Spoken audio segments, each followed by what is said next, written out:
உந்தன் முகம் பார்த்த பின்னே கண்ணிழந்து போவதென்றால் கண்ணிரண்டும் நான் இழப்பேன் இப்போதே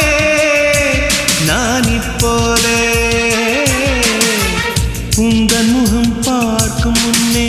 நான் மறைந்து போவதென்றால் கண்கள் மட்டும் அப்பொழுதும் மூடாத